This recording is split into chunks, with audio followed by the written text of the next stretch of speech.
So si Jamala ay pinapasok na sa cage at dadalhin na siya sa Manalo K9 para i-breed kay Loki, yung ating ADRK na import from Germany.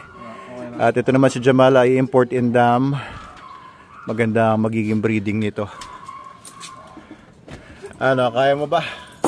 Si Christian, sige, sige. Okay, stay inside Jamala, it's okay, it's okay. Ha? Tatakot ka ba? Okay lang yan, very good. Good girl, it's okay. It's okay, Jamala. Ayan, so kagabi kasi nakita ko si Jamala ay sinasampahan ni Logan, inaamoy-amoy yung ano niya. At nakita ko na namamaga nga at saka nagwo-winking na. Ibig sabihin pumapayag na, pero wala pa ako nakitang blood sa cage niya or elsewhere. Pero diretso niya na kagad kay Loki ito. Papasok na kagad nila sa cage pagsasama na nila si Loki. Tama-tama, dalawa yung Rottweiler natin na binibreed ngayon. Isang anak ni Loki, pinabreed natin sa aso ni Sir John Bautista na Loki din ang pangalan. At ito naman si Jamala, ibibreed naman natin sa Loki natin. So mga working dogs, working Rottweilers ang goal natin. Sige, thank you. Okay na po. Salamat. Working dogs ang goal natin sa pagbibreed natin ng Rottweiler, hindi pang show. At kapalit ni Jamala dito ay si Daphne. Ayan, almost 1-year-old na tong female na to. Kapatid ito ng mga asong binenta ko kay Sir Raul Season. Anak ni K9 Gordon at saka ni K9 Darna. Ayan, medyo bumubula yung bibig niyo. Naninibago siya. Pagdating niya dito, pinasok sa cage. Tapos ito, pinapaglaruan niya itong mga dog dish. Winawasak-wasak niya. Nag-iingay. Medyo may pagkabaliw tong aso na to.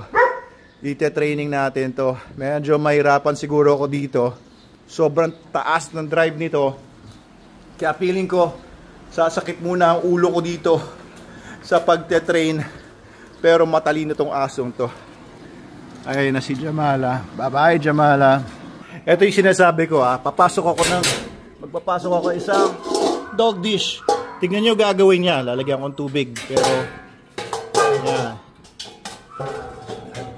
Ito ang ginagawa nyo.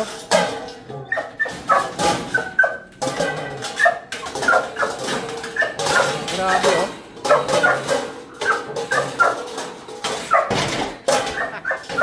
Grabe, baliw.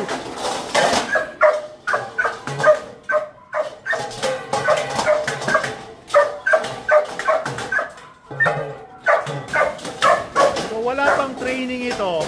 Pinapasimulan. Hey! Wala pang training. Training natin.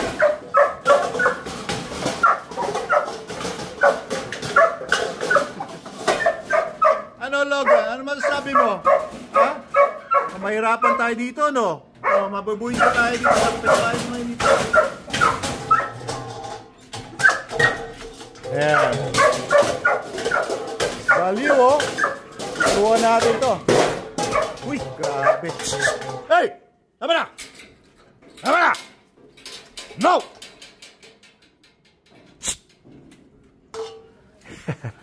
No, stay there. Yeah. Oh, wala munang tubig-tubig para sa'yo. Mamaya na. Grabe, grabe ka. Tingnan natin.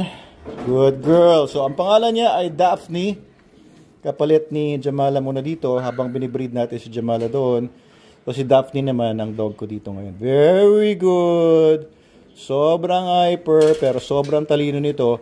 She comes from very serious, very good NVBK and KNPB lines.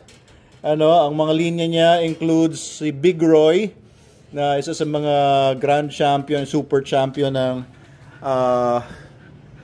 NVBK, I think. And mga matitinding mga aso na si Gordon tsaka si Darna yung nanay tatay nito. And sila ay binili ko sa aking kaibigan si Sir Allen Karamihan na nasa US na ngayon, dating PSG, Presidential Security Group Officer siya. So ayan ang ating mga updates dito. Mag-i-enjoy ako dito.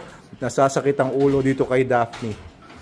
Kasing, well, compared kay Logan, yung size ni Logan kasi 26 inches, definitely smaller ang babae. Ito mga 1-year-old na to. Baka konting laki na lang nito, konting lapad, pero okay naman ang size niya. Ayan, update ko lang kayo sa mga pangyari dito sa mga dogs ko sa bahay.